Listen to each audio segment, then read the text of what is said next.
Assalamualaikum warahmatullahi taala wabarakatuh. Bismillah, walhamdulillah, wassalatu wassalamu ala rasulillah wa ala alihi wa sahbihi wa man wala amma ba'du. Ikhwani wa akhwati rahimakumullah, di antara tumbuh-tumbuhan yang menjadi saksi di dalam perjalanan hidup Rasulullah sallallahu alaihi wasallam adalah syajaratun nakhla, atau dikenal dengan pohon kurma.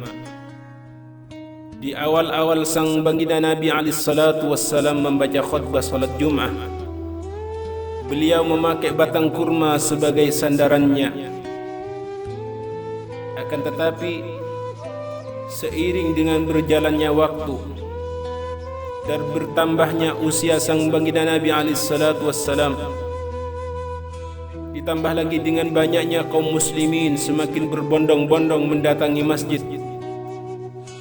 di waktu salat Jumat, sehingga mereka tidak bisa mendengar dengan sempurna dan tidak bisa melihat langsung Rasulullah sallallahu alaihi wasallam, apalagi mereka yang duduk di saf paling belakang.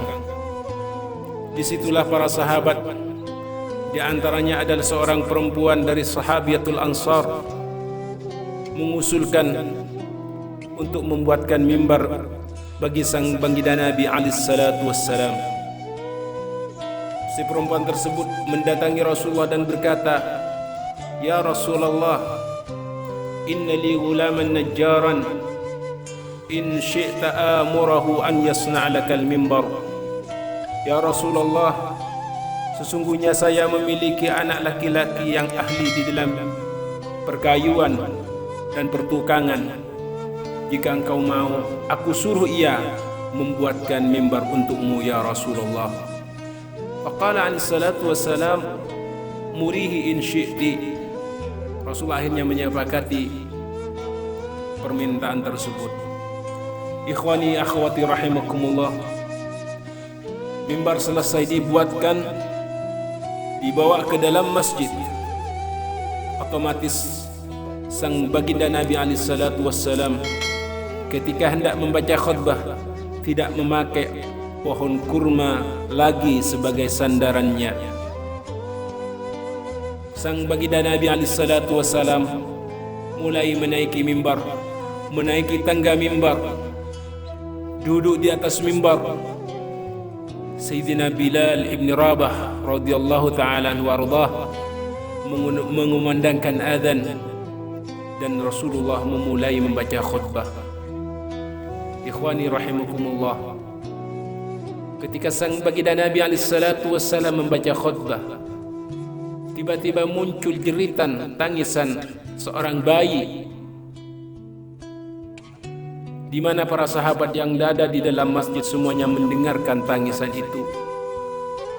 Mereka menoleh ke kanan dan ke kiri, menoleh ke depan dan ke belakang. Bahkan mereka saling berpandangan di antara mereka karena mereka tidak melihat bayi yang menangis di dalam masjid. Pada akhirnya ternyata tangisan bayi yang menjerit itu bukan muncul dari seorang bayi, bukan tangisan bayi dan manusia-manusia yang lain, akan tetapi tangisan tadi adalah muncul dari dalam pohon kurma yang ada di dalam masjid, yang biasa dijadikan sandaran sang baginda Nabi alaihissalatu wassalam ketika hendak membaca khutbah salat Jumat. Ikhwani rahimakumullah, ini pohon kurma, benda mati yang tidak berakal dan tidak bernyawa, merasakan rindu dan tidak tahan merasakan rindunya ketika ditinggal oleh Rasulullah sallallahu alaihi wasallam. Itu pun jaraknya dari mimbar yang baru dengan pohon kurma itu hanya kira-kira 3 meter atau 4 meter. Bagaimana jika ia berjauhan dengan jarak yang begitu jauh? Ikhwani akhwati rahimakumullah, ini pohon kurma yang tidak bernyawa dan tidak berakal. Ini pohon kurma yang merupakan benda mati, menjerit, tidak tahan merasakan rindunya terhadap Rasulullah sallallahu alaihi wasallam. Pertanyaannya adalah bagaimana dengan kita sebagai umatnya? Oleh karenanya Al-Hasan Al-Basri rahimahullah berkata, "Ya ma'syaral muslimin, al-khashabatu tahinnu ila Rasulillah sallallahu alaihi wasallam syauqan ila liqaihi fa antum ahaqqu an tashtaqu ilaih." Wahai kaum muslimin, kata Al-Hasan Al-Basri, pohon kurma merasakan rindu terhadap Rasulullah sallallahu alaihi wasallam. Fa antum ahaqqu an tashtaqu ilaih. Maka sebenarnya engkaulah wahai manusia, kalian wahai manusia lebih berhak dan wajib merasakan rindu terhadap Rasulullah sallallahu alaihi wasallam. Ikhwani akhwati rahimakumullah, mudah-mudahan dengan adanya cerita sejarah ini bisa membangkitkan, menambah rasa cinta kita terhadap Rasulullah sallallahu alaihi wasallam, di mana balasannya kelak di akhirat orang yang mencintai Rasulullah sallallahu alaihi wasallam berkumpul bersamanya di surga Allah Subhanahu wa taala.